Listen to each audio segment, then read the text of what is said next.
Un nouveau séisme politique aux États-Unis d'Amérique. Joe Biden renonce à la course à la présidentielle. Le démocrate de 81 ans a été incité par plusieurs figures de son camp à abandonner en raison des doutes sur sa santé et son âge. Et finalement, la décision est prise ce dimanche. Et pour en parler, je reçois pour vous Kwame Hervé Dapa, journaliste politique à la rédaction de BF1. Bonsoir Hervé, merci d'être venu sur ce plateau. Bonsoir Abdourazak Traoré. Alors Hervé Dapa, dites-nous comment en est-on arrivé là? Ce qui était connu déjà du public, du commun des mortels, son état de santé était en débat. Il y a eu aussi sa débâcle dans du débat avec Donald Trump. Et puis, il y a eu cet assassinat manqué de Donald Trump qui a accéléré les choses. Qu'en est-il exactement? Abdourazak Traoré, vous l'avez dit vous-même, il y a un instant, les pressions tous azimuts venant de son propre camp, finalement, il a eu raison de son obstination. Joe Biden était finalement dans une situation complètement intenable. Il faut dire qu'il était déjà fragilisé depuis plusieurs mois. On se souvient de ces incessantes chutes jusque sur l'échelle de Air Force One, l'avion présidentiel américain. On se souvient aussi de cette difficulté à s'orienter dans l'espace, un peu perdu. Et puis, il y a aussi ces lapsus. C'est plus que lapsus. Joe Biden a confondu Zelensky à Poutine. Il a confondu sa propre vice-présidente à Donald Trump. Ça devenait trop pour le camp démocrate. Il fallait faire quelque chose. Et puis, le coup de grâce, c'est, vous l'avez dit tout à l'heure, c'est ce débat avec Donald Trump.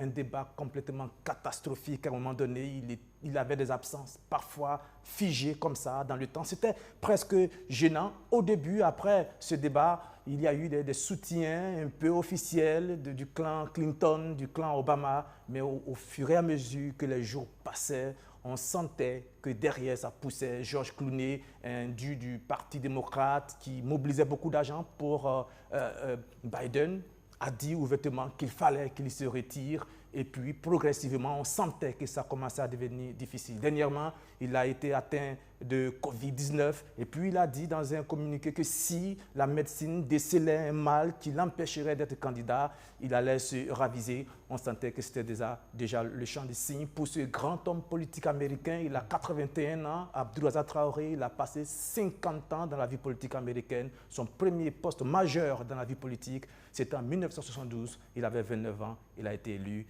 sénateur. Et depuis l'annonce, le camp démocrate est totalement en ébullition. Des noms circulent déjà. On parle de Kamala Harris, l'actuelle vice-présidente des États-Unis. Et ce qu'il faut souligner avant de parler de Kamala Harris, c'est que ce n'est pas la première fois que cela arrive dans l'histoire américaine.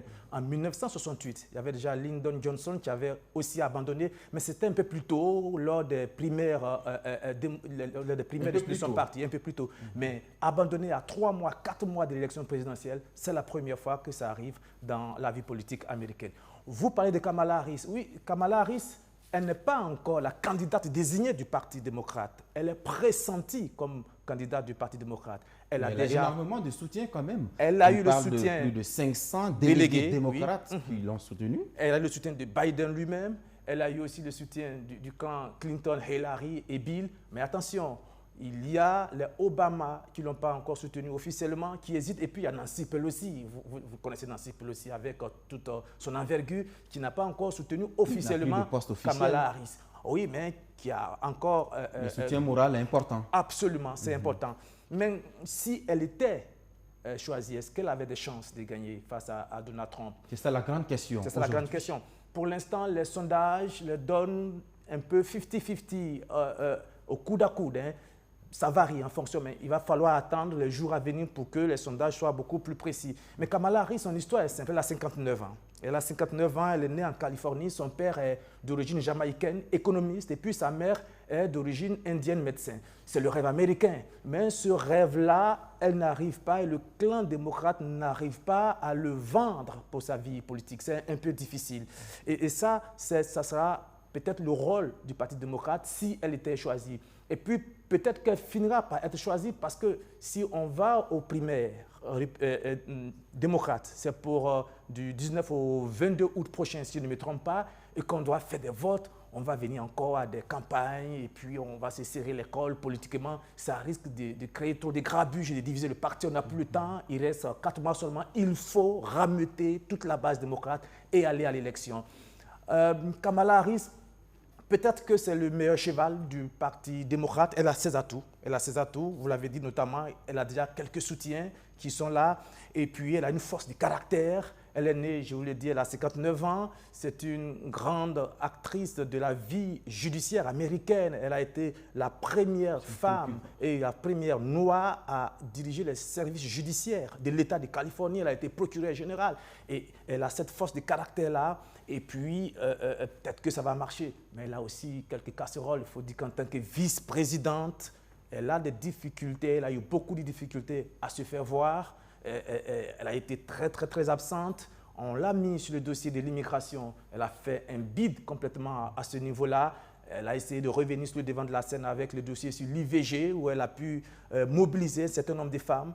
Elle a beaucoup d'atouts, mais attention, est-ce que ça va suffire face à un Donald Trump aujourd'hui comme une fusée qu'on ne peut pas arrêter? Ce monsieur, tout lui passe sur le corps, il est pratiquement imbattable, mais attention. Elle est aussi comptable du bilan de Biden. Absolument, elle est comptable du bilan de l'administration Biden. Le bilan de Biden, il n'est pas un mauvais bilan sur le plan économique. Il a essayé de lancer des activités infrastructurelles à grande échelle, plus d'une centaine de milliards de dollars investis pour ses activités industrielles. Il a essayé de faire baisser un peu l'inflation. Le chômage aussi a baissé, mais en ce qui concerne la politique étrangère, c'est beaucoup plus difficile. On se souvient du retrait des forces américaines de l'Afghanistan qui était complètement catastrophique, assez humiliant pour l'État américain, qui est la première puissance militaire mondiale. Donc, elle va hériter de ce bilan-là, mais ce n'est pas un bilan trop catastrophique. On peut l'arranger et puis lui permettre de pouvoir aller de l'avant. Merci beaucoup. Kwame Hervé Dapas, journaliste à la rédaction. Et puis, il ne faut pas oublier que l'élection américaine, c'est beaucoup d'argent, beaucoup de millions de dollars. Et ça va beaucoup compter. C'est l'une des forces peut-être de Kamala Harris. Depuis qu'on la pressentait, le réseau. Au moins 50 millions de dollars ont été déjà mobilisés. Venant des petits contributeurs. Donc, on attend de voir. Ça sera une campagne électorale assez palpitante. On attend de voir. Merci.